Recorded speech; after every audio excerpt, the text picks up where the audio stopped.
Good morning, my fellow wonders. How are you today? So, may punta ganyan tanan no. So, diyan na punta nining ato ang topic sa world religions. Muna siya ang sumpay and a continuation for our topic yesterday and now. So, kamusta man ang inyong mga adlaw? Okay ra ba?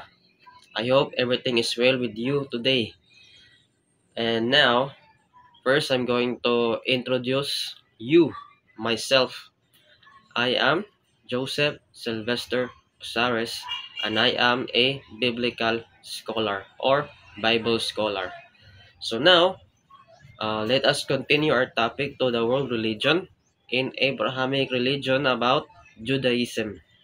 So before that, we're going to pray first and by the guidance of God, because our topic is about religion, and this topic is very kuan siya nga topic kanang uh, controversial topic, and because it is a religion, we are talking about religion. And before that, I ask everyone to pray first before we start. Okay, so let us pray. Yes, Lord Father God, salamat kayo nining adlaw. Salamat sa kabuntagon.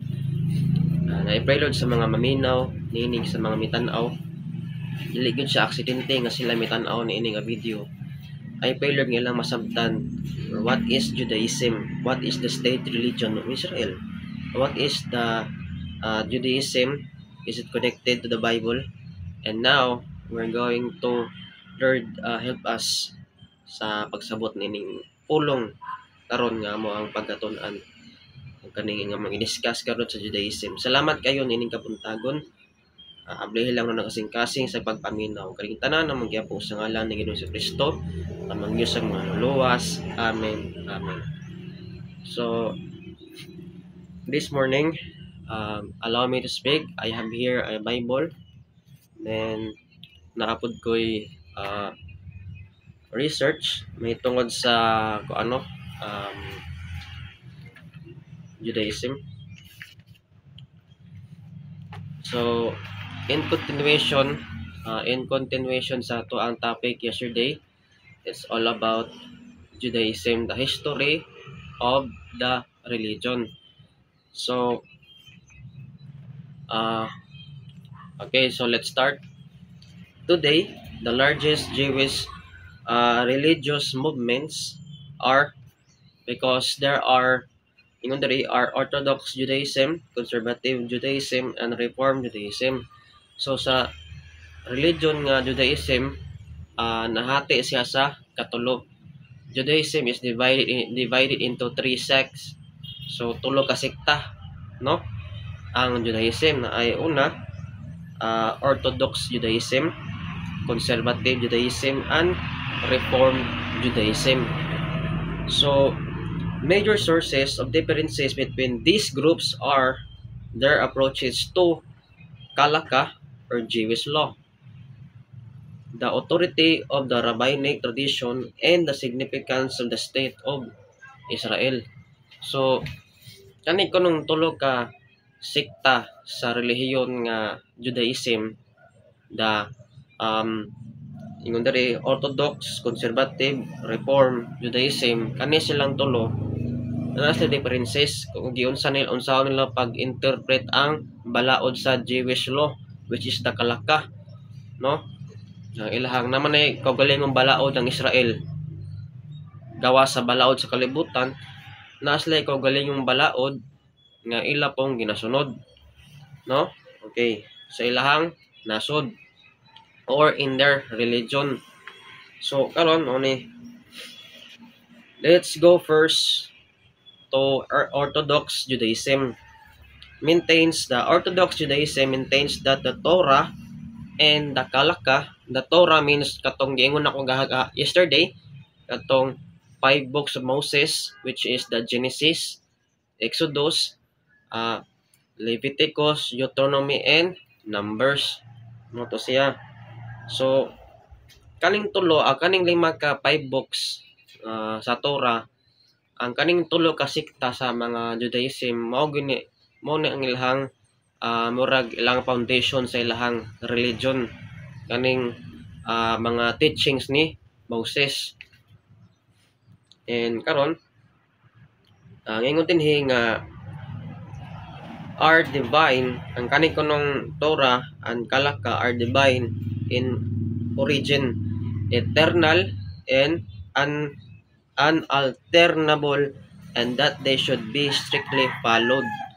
So kinahanglan yun kuno sa ilahang religion nga kaning pagtuon sa Torah o kaning pagtuon sa balao which is the Kalaka, kinahanglan it should be observed strictly. Kinahanglan sa ilang religion kaning kuan sila dapat kuan sila sa ilahang mga balaod, no?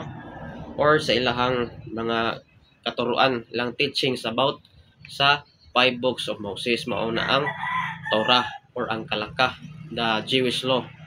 So karon mo na siya nga ang kaning sa sunod mo na siya ang conservative and reform Judaism. So ang kaning conservative and reform Judaism are more liberal. Kaning kung mga conservative ug kaning reform Judaism man sila ang murag kasagaran nga makit-an mo sa Israel, nga makit-an mo ang uban mga Hudiyo, mga Jewish people nga bisan og tuod og kuan sila, Jewish sila, nailhan nato nga kaning mga Jewish sa Bible, mga balaan kini. Pero at this time, di ba kay natunga mo lang katulo, so naay duha ka siktaan nila nga murag okay lang nga magdisko ang mga Jewish people, okay lang nga mag inom-inom, mag party-party, no? Pero Jewish sila, pero lahi sila nga sikta nga Jewish. Pero kadto makit-an nimo sa mga kadalanan sa Jerusalem, no, in the capital city, masugatan nimo nga nagsulob og mga kalo in traditional, no? Murag mga kuan nga tag-as mga bungot mo na sila ang mga kuan Orthodox nga Judaism. They are strictly good nga nagsunod good sa rabbinic or that sa mga teaching sa mga kuan sa ilahang forefathers which is the Abraham and Moses. So kani sila kuno generally promoting more traditionalist interpretation of Judaism's requirements from Reform Judaism. Yung kani po kunong conservative Judaism, no? May ngin tag conservative mo po ni sila ang kaning kuan pod kani bang anang dili kayo mo hugoy-hugoy makig-uban sa mga tao nga dili pod ingon nga dili kasakop sa ilang kuan, no? Namang stricto kay ba? Munay conservative. Kanais lang ang klase sa mga Jewish pod. Although nagpuyo sila sa modern nga panahon, ilahang tradisyon ang ilahang sinunutan mura ra pagpara sa toa nga ordinary people nimo makita sa kadalanan. Pero Jewish sila, pero they are nagsunod sila gyapon sa stricto nga balaod sa mga Jewish, may ang conservative Jewish. Nga kaning conservative Jewish, kaning conservative and reform Judaism. Ang kaning reform mao ni ang pinakabag-o which is the modern Judaism. Mao man ni ang kaning ilan lang gi-appeal ang kuan New Testament kaning kuan na kaning sila nga sikta. So karon dinhi sa kuan sa tibuok kalibutan katong giingon ako gahapon in 2021 last vlog na to nga giingon ko nga in 2021 ang ilahang population is mga 40 million. So na dire in 2021 the world Jewish population was estimated at 15.2 million. 15.2 million or roughly 195% of the total world population, although religious observance varies from strict to none. So kani manggong Jewish, kani manggong Judaism, dili kina sila particular bitaw ng tumusod na sila hang sikta, ilang relihiyon, dili man ka magkuan, dili man ka ingon nga uy, kuan na siya kaning dili kay sila istrikto bahin sa may ngana. Istrikto lang sila kung you are a pure nga Jew, but we are what once you are converted lang nga lahi ka nga kaliwat, dili ka la istrikto nila katulad yung mga pure nga mga blood nga Jew, pure blood. So dili sa Pilipinas naapod tay simbahan sa Jewish, kailan mo ni kuan kining Mike Hanopol, murag he is a guitarist masigaw na siya. Kuan na siya, ang iyang religion is Jewish. Murag kuan na siya, Reform Judaism ng iya ha. Dinhi sa Pilipinas na siya, murag na siya dire. So sa Philippines na pa yung mga Jewish nga namuyo dinhi. Okay, during World War II, di ba? Panahon ni Hitler na ari mananagan ng uban mga 1,000 kapin ng mga Jewish people ni dagan diri sa Pilipinas by the time of Manuel L. Quezon. So tungod kay gitabangan mo nato ang Israel, nag-ingon ba ang pulong sa Ginoo no? I don't kalimot mo kung asa dapita sa Bible nga kung imo kunong tabangan ang iyang katawhan panalanginan pud sa Ginoo. So mo ko na nahitabos Pilipinas. Sukad nga atong gitabangan ng Israel ipanalanginan ta sa Ginoo. Ano man kay kung mga tag Israel, may problema. Dali ra kay ta makasulod og trabaho didto. Although makaingon tang Israel na grabe kay kagubot, gira-gira dito pero kanang lugar wa gyud napasagdi sa Ginoo. Naadi ang balaang kamot sa Ginoo. Muna kung kanang lugar hilabtan na sa mga lain nga mga kaliwat. Mana makaingon na lang gid ta nga wa na Ginoo nang gibahala na nila. Kay bawa na magid ta kung kinsa nasa luyo sa Israel, kundi ang Ginoong Dios magid na ang gamhanan sa tanang gamhanan sa tibok kalibutan. The God of Israel. So mo na siya karon ingon din nga in 2021 about 45.6% of all Jews resided in Israel. So during the creation of the state of Israel 1948 1947 ba to if I remember, no? Namalik pero first so wala pa tong kuan gira sa Israel sa una, first Israeli war, first Arab-Israeli war, Palestine conflict nagsugod na siya before panahon pa sa British Empire. Kay ang kaning Israel gud sa una daghan kay mga empire ang nagkangkir no? Ang last nga nagkangkir mao ang British Empire. Ang before is the Ottoman Empire. Sa World War I, naluping yung Ottoman Empire. Ang kanang Ottoman Empire mo na ang Turkey in the present day. So karon sunod na nga empire nga nakapildi sa Ottomans mo na ang mga British Empire. So under the British rule sa Palestine, ang naghatag anang word nga Palestine mao ang mga British. So naay usa ka tawo nga iyang gipirmahan ang lugar nga Palestine nga giallow ang mga Jewish people nga mobalik na sa Israel. By that time, pagbalik sa mga Jewish people na anay mga nagpuyo nga mga Muslim sa Jerusalem and other parts of Israel. So karon kay mo magina ang promised land sa Ginoo, dili man nato mabakwi ang saad sa Ginoo, gihatabang gyud na nila ang Israel para magina sa mga Jewish people, no? Although ang gibuhat sa Great Britain which is the British Empire, sakto mapunto kay ilamang gikuan nga ang kaning lugar para na sa mga Muslim. Bali ang Israel gitunga na siya. Ang West Bank mao na ang West Bank ug Gaza diha nagpuyo ang mga Muslim. Ang Tel Aviv, ang Jerusalem, ang Jerusalem is an open city because ang Jerusalem naagi po nagpuyo diha nga Muslim, mga Katoliko, mga Jewish. Open city na siya. And ang kana siya nga lugar gideclare na sa UN nga open city, no?